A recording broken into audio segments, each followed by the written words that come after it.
भारत की समग्र सामासिक संस्कृति के साक्षात विग्रह परम चैतन्य पावन ऊर्जा संघात परम पूज्य स्वामी जी को हृदय से शत शत प्रणाम करता हूं। वात्सल्य की प्रतिमूर्ति परम विदुषी स्नेहमयी श्रद्धामयी बहन देवप्रिया जी को प्रणाम करता हूं। यहाँ उपस्थित समस्त पतंजलि परिवार के प्रबुद्ध भाइयों बहनों को प्रणाम करता हूं और इस पवित्र गोवा भूमि के इस बृहद श्रद्धेय आचार्य जी भी आपके बगल में आ गए। एक बार श्रद्धेय आचार्य श्री को भी श्रद्धेय आचार्य जी को प्रणाम। जय हो। नवोन्मेष के प्रतीक और समस्त ज्ञान परंपरा जो प्राचीन भारत की रही है उसके समर्थ प्रतिनिधि पूज्य आचार्य जी को प्रणाम करता हूं। यहाँ उपस्थित केंद्रीय मंत्री जी को प्रणाम करता हूं और आप सभी दिव्य आत्माओं को प्रणाम करते हुए मैं निवेदन करना चाहूंगा बहुत ही संक्षेप में कि आप सभी लोग जानते हैं कि पूरा विश्व जानता है कि योग आयुर्वेद और स्वदेशी के माध्यम से अहरनिश पुरुषार्थ करते हुए पूज्य स्वामी जी भारत को आत्मनिर्भर राष्ट्र की ओर अग्रसरित करने के लिए पूरा प्रयास कर रहे हैं। लेकिन ये आत्मनिर्भर भारत बनने के लिए पूज्य स्वामी जी ने जब और अधिक इसमें गहराई से अनुभूत किया तो चूंकि पूज्य स्वामी जी ईश्वरीय सत्ता के अवतरण हैं, तो उनके भाव में ये आया कि जब तक हम मनुष्य के भारतवासियों के विचार में क्रांतिकारी परिवर्तन नहीं करते हैं तब तक आत्मनिर्भरता की अवधारणा पूर्ण नहीं हो सकती। आप सभी जानते हैं विश्व के सारे शिक्षाविद दार्शनिक और चिंतक इस बात से सहमत हैं कि विचार ही मनुष्य की समस्त गतिविधियों की संचालिका शक्ति होती है, नियंत्रक शक्ति होती है। हमारा आपका सबका नियंत्रण हमारे विचार प्रवाह से ही होता है और उस विचार प्रवाह को शिल्प करने का कार्य, उसको गढ़ने का कार्य शिक्षा पद्धति के माध्यम से ही विश्व के किसी भी क्षेत्र में होता है। हमारे देश की इतनी महनीय परंपरा ज्ञान की रही, लेकिन जैसा कि भी पूज्य स्वामी जी नाम ले रहे थे, जिसने इतना बड़ा पाप किया उसका सुबह नाम लेना भी पाप सा ही लगता है। लेकिन आप सभी जानते हैं उस व्यक्ति को 1835 में जो एजुकेशन एक्ट भारत में आया, ब्रिटिश इंडिया के संबंध, British company east India company के भारत के संबंध समय में उन्होंने हमारी पूरी ज्ञान परंपरा को ध्वस्त कर दिया। हमारे विचार प्रवाह को हीन भावना की ग्रंथि से जोड़ दिया।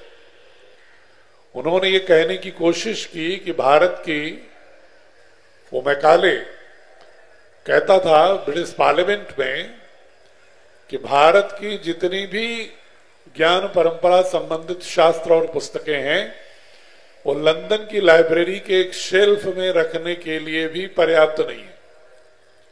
वो ये कह करके हमारे समूची समृद्ध समग्र ज्ञान परंपरा का उपहास उड़ाता था, जबकि वो जानता था कि ऐसा नहीं है, क्योंकि दारा शिकोह ने फारसी में जो उपनिषदों का औपनिषद नाम से अनुवाद कराया था वह 18वीं शताब्दी में फ्रांस और जर्मनी गया, जहां पर फ्रांस के स्नीगल बंधुओं ने और डुपरॉन ने उसका फ्रेंच अनुवाद किया, शोपेनहावर ने जर्मनी में अनुवाद किया, जर्मन भाषा में अनुवाद किया, मैक्स मुलर ने इंग्लिश में और जर्मन में किया और उन ज्ञान परंपरा के आधार पर ही यूरोप की समस्त जो आधुनिक दार्शनिक आधारशिला है वो भारत के उपनिषदों की ज्ञान परंपरा ने रखा था।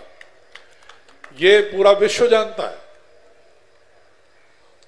और इसीलिए अमेरिका का एक बहुत बड़ा फिलोसोफर जो एजुकेशनिस्ट भी है, दार्शनिक भी है, चिंतक भी है, वो 20वीं सदी में कहता है, विल डुराम, कि संस्कृत हमारे समस्त विश्व की भाषाओं की जननी है। भारत की भूमि हमारे समस्त सांस्कृतिक समृद्धि पूरे विश्व की जो है उसकी जननी है। और उन्होंने ये भी कहा कि वैदिक मूल्य और बुद्ध की करुणा का भाव ही ईसाइयत को करुणा की ओर प्रेरित करने का मार्ग प्रशस्त किया। उन्होंने ये भी कहा कि जो वेदों में सभा, समितियों और राष्ट्र के नाम पर लोकतांत्रिक समुदाय के माध्यम से निर्णय लेने की प्रक्रिया का प्रारंभ हजारों वर्ष पूर्व भारत की भूमि पर हुआ था, उसी से यूरोप में लोकतंत्र की अवधारणा भी आई।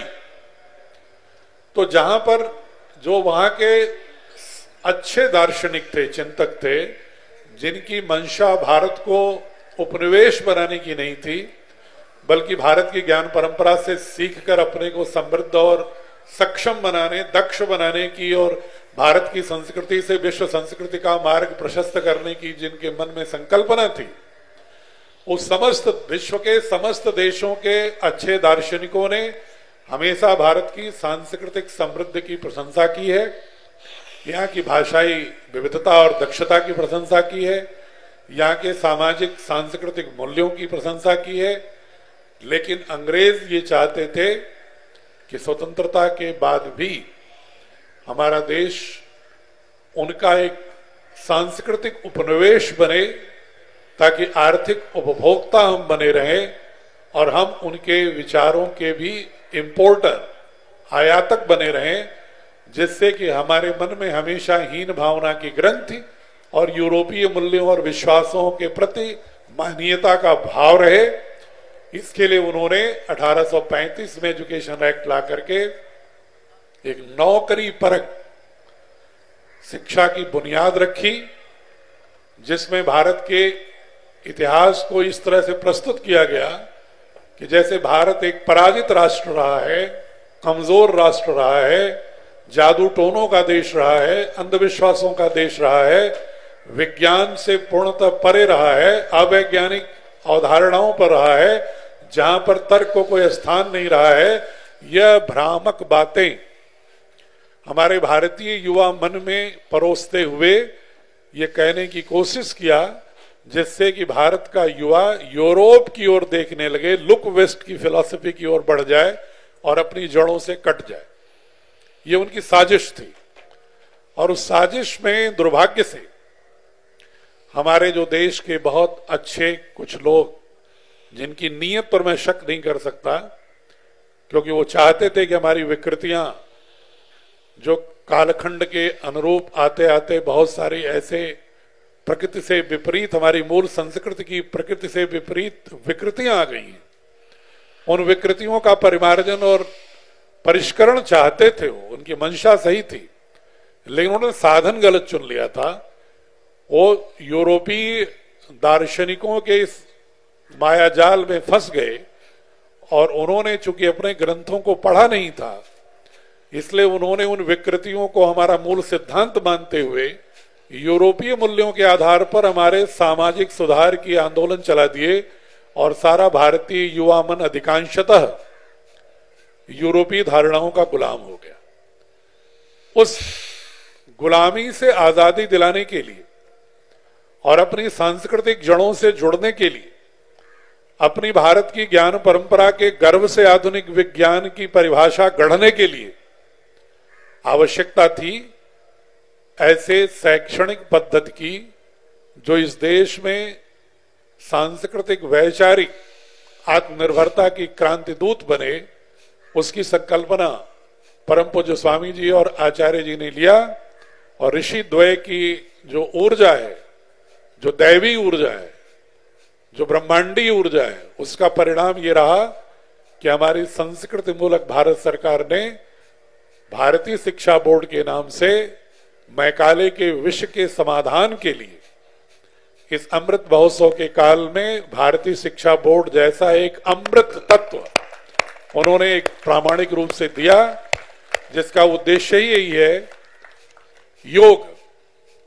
मैं इसको जैसे पूज्य स्वामी जी के संकल्पना का परिणाम है ये बोर्ड, इसलिए मैं इसको कहता हूं शिक्षा योग है। ये नूतन और पुरातन का योग है, प्रवृत्ति और निवृत्ति का योग है, अभ्युदय निश्रेयस का योग है, संस्कार और शिल्प का योग है। यह योग समूचे वैश्विक संस्कृतियों का योग है, समस्त विचारधाराओं के मूल निकष का योग है।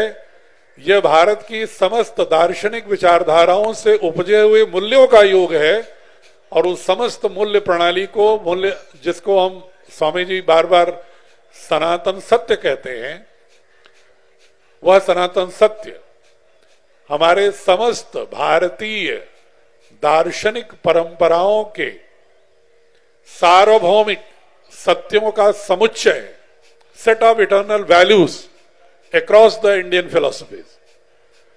इसलिए हमने भारतीय शिक्षा बोर्ड में आधुनिक ज्ञान विज्ञान को पूर्णतः, जो पूरे विश्व की किसी भी शिक्षा व्यवस्था में उत्कृष्टतम हो सकती है, वह अपने कैरिकुलम में, शिक्षण पद्धति में, मूल्यांकन पद्धति में रखा है। लेकिन साथ में उन मूल्यों को भी रखा है जो भारत की ऋषि परंपरा रही है, ज्ञान परंपरा रही है, जो वैश्विक संस्कृति रखने की अर्हता रखती है, जो हमारी संस्कृति से उपजे हुए मूल्य एक ऐसा दृष्टिकोण पैदा करते हैं कि हम साधनों का उपयोग लोक कल्याण में करें, साधनों का उपयोग स्वार्थ में न करें, किसी विस्तार के लिए और आतंक के लिए न करें, युद्ध के लिए न करें। बहुत सारे लोग कहते हैं कि आप भारतीय दृष्टिकोण कैसे व्याख्यायित करोगे। मैं एक पंक्ति में उनसे कहता हूं कि न्यूक्लियर साइंस, जो नाभिकीय विज्ञान है, उसका ज्ञान अगर यूरोपीय दृष्टिकोण से होगा तो वह वैज्ञानिक यूरोपीय बोध का होगा या इस्लामिक बोध का होगा, तो वो उससे न्यूक्लियर बम बनाएगा। और जो भारतीय प्रज्ञा, रितंबरा प्रज्ञा से युक्त युवक होगा वैज्ञानिक, वो नाभिकीय विज्ञान का उपयोग न्यूक्लियर रिएक्टर के माध्यम से नाभिकीय ऊर्जा वैकल्पिक रूप से बनाने का काम करेगा। यही मौलिक अंतर है। हम करुणा की बात करते हैं, हम एकत्व की बात करते हैं, आत्मोत सर्वभूतेश की बात करते हैं, यत्र सर्वाणि भद्राणि आत्मनेव अनुपश्यति की बात करते हैं, ईशावास्यवेदम सर्वम यत् किंचित जगत्याम जगत की बात करते हैं, तेन तक्तेन भुंजिता की बात करते हैं, हम त्याग पूर्वक भोग की बात करते हैं, न्यूनतम आवश्यक जो हमारी जिजीविषा के लिए है उतनी ही प्रकृति से हम उपभोग की बात करते हैं। और जो पाश्चात्य दृष्टिकोण है, या जिसको हम आधुनिक दृष्टिकोण के रूप में लेते हैं भ्रमवश, वह आधुनिक दृष्टिकोण हमें संसाधनों का, प्रकृति को दासी मान करके, भोग्या मान करके एक बहुत ही उपभोग, भोग की संस्कृति का विकास करती है। हम योग की संस्कृति के लोग हैं, अध्यात्म की संस्कृति के लोग हैं, अभ्युदय निश्रेयस के समन्वय के धारणा के लोग हैं। यह भारतीय दृष्टिकोण हम लाएंगे। एक बहुत संक्षेप में मैं मूल्यों की बात करूं। बहुत सारे लोग ये कहते हैं कि मूल्यों की बात तो हर बोर्ड की पुस्तकों में होती है, हर ज्ञान परंपरा में होती है। तो भारतीय शिक्षा बोर्ड में ऐसी क्या विशेषता है कि कौन से ऐसे मूल्य बोध होंगे जो हमारे बच्चे अपने अवचेतन में उस मूल्यों को विकसित करेंगे।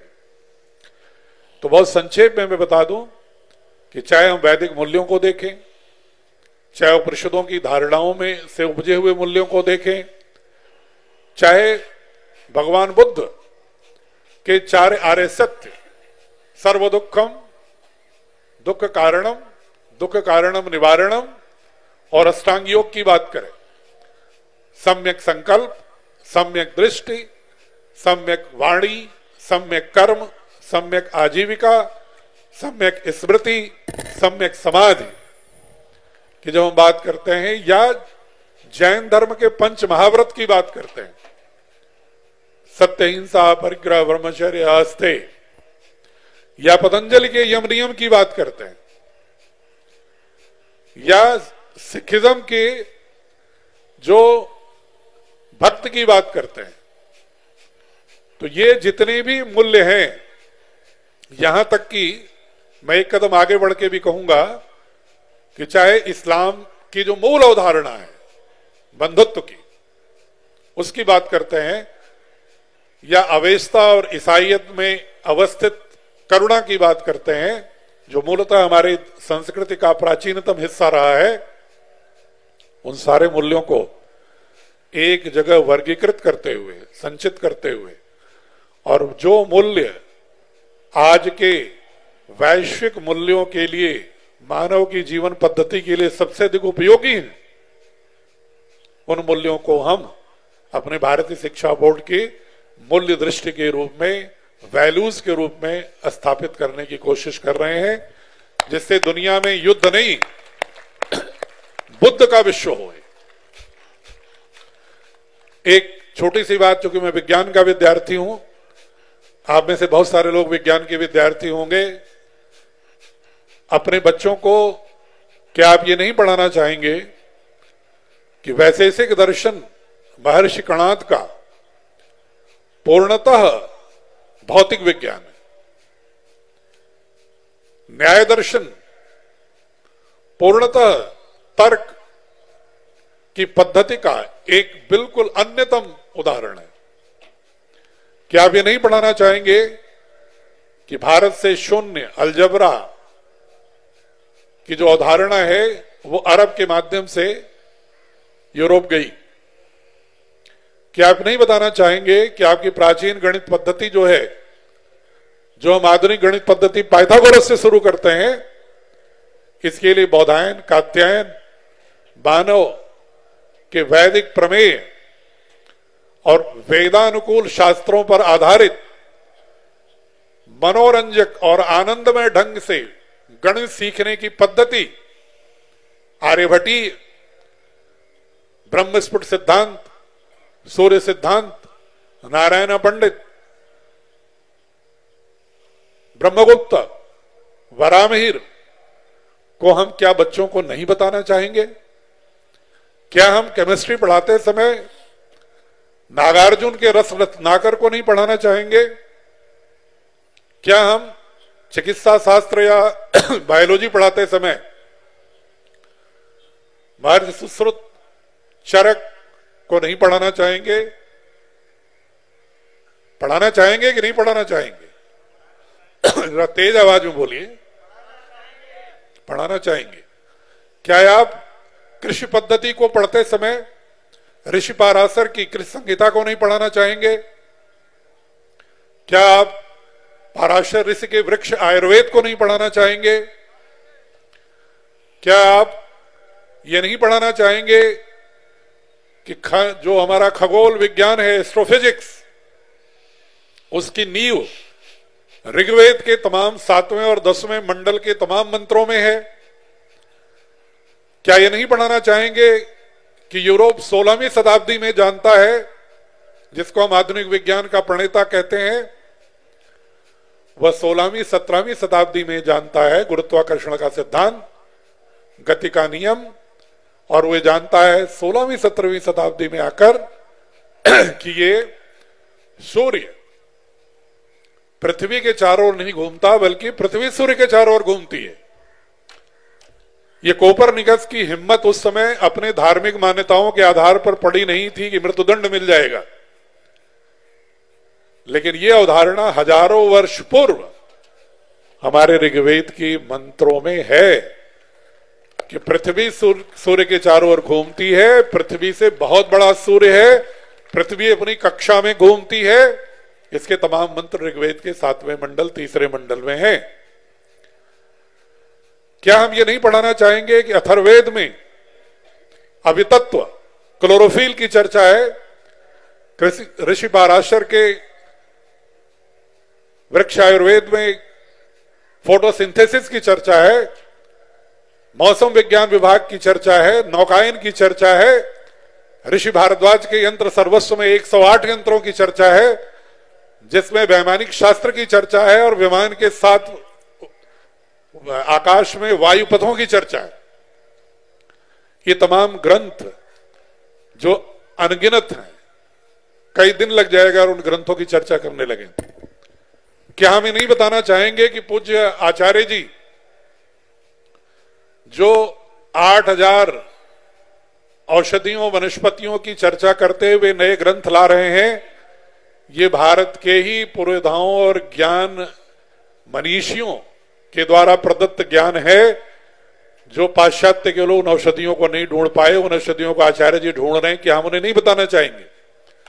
क्या हम ये नहीं बताना चाहेंगे कि पूज्य स्वामी जी द्वारा जो एलोपैथ न्यूटन के क्लासिकल फिजिक्स पर आधारित है, और वो आधुनिक विज्ञान भी आज क्वांटम फिजिक्स की ओर बढ़ गया, लेकिन एलोपैथी की जो पद्धति है अभी क्वांटम फिजिक्स के आधारित, एनर्जी पाथवे पर आधारित कोई भी उपचार की पद्धति विकसित नहीं कर पाई, जिसको भारतीय ज्ञान परंपरा के आधार पर पूज्य स्वामी जी और आचार्य जी ने पतंजलि रिसर्च इंस्टीट्यूट के माध्यम से और योग के प्रयोगों और अनुभूतियों और प्रेक्षण के माध्यम से संसार में आरोग्य का एक नया मार्ग प्रशस्त किया है। क्या इनको हम बच्चों को इस ज्ञान परंपरा को नहीं देना चाहेंगे?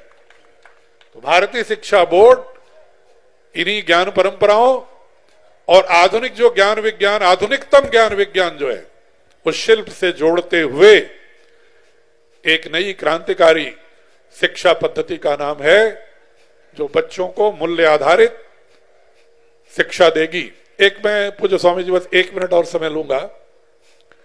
आप परसों महाशिवरात्रि मना रहे थे, उसमें बार बार कैलाश खेर कोशिश कर रहे थे नटराज नृत्य करते हुए गीत गाने का।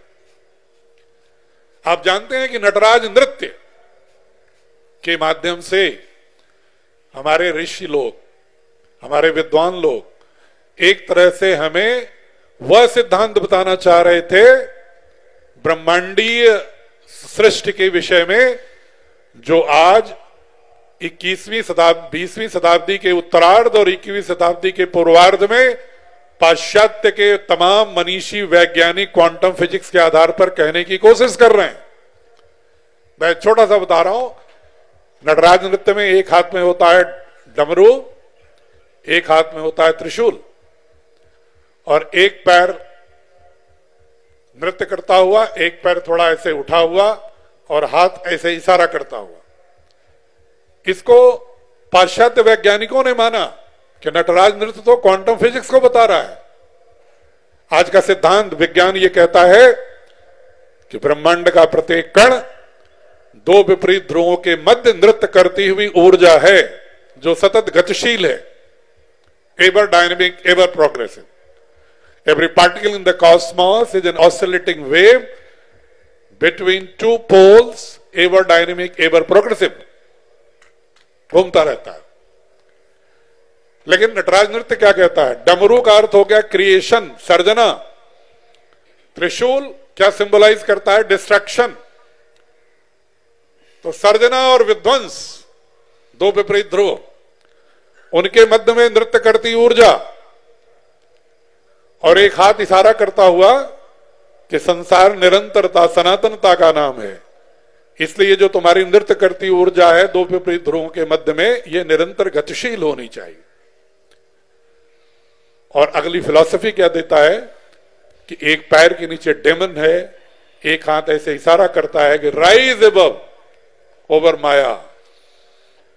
जो ये माया है, जो नेगेटिव फोर्सेस हैं, इनसे ऊपर उठने की कोशिश करो, निरंतर गतिशील होते हुए, और दोनों विपरीत ध्रुवों की यथार्थता को स्वीकार्यता देते हुए। यह है नटराज नृत्य का अर्थ, जो वैज्ञानिक अर्थ है उसका।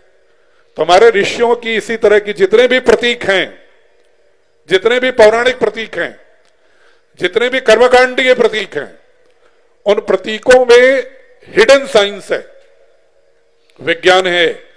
लेकिन उस विज्ञान को उद्घाटित करने के लिए विद्वानों की आवश्यकता है।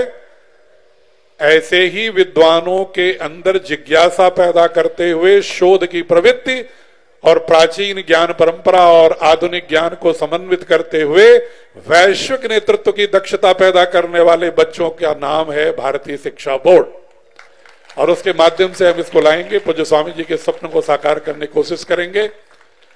बाकी और जो विशेषताएं हैं, जो शिक्षकों की परीक्षाएं होंगी दोपहर में या शाम को जो वार्ताएं हमारी होंगी, उसमें हम विस्तार से रखेंगे।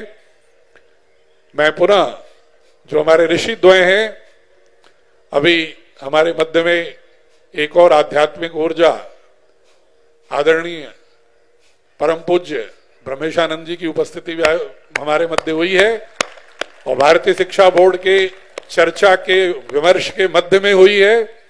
ऐसा लगता है कि ईश्वरीय सत्ता ने उनको इसीलिए यहां प्रवेश करा दिया इस वार्ता के विमर्श के मध्य में, जिससे कि गोवा में इसका पांचजन्य फूंका जा सके, शंखनाद हो सके। और ब्रह्मेशानंद जी महोदय से अनुरोध करूंगा पूज्य स्वामी जी से कि आपकी कृपा की आवश्यकता है भारतीय शिक्षा बोर्ड पर, क्योंकि हम आम छात्रों को वैश्विक स्तर की शिक्षा पद्धति से जोड़ना चाहते हैं। इसमें सबका सहयोग चाहिए।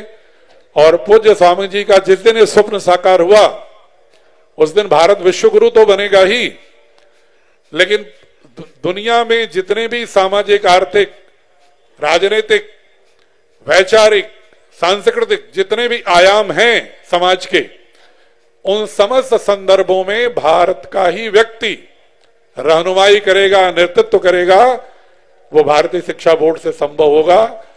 मैं कोशिश कर रहा हूं कि मां शारदा मुझे इतनी शक्ति दें कि पूज्य स्वामी जी और आचार्य जी का जो स्वप्न है उसको साकार करने में हम अपने सामर्थ्य को पूर्णता के साथ लगा सकें, सन्निध कर सकें, संलग्न कर सकें, संपृक्त कर सकें। पुनः आप सभी को प्रणाम करते हुए, मां शारदा को प्रणाम करते हुए वाणी को विराम दें।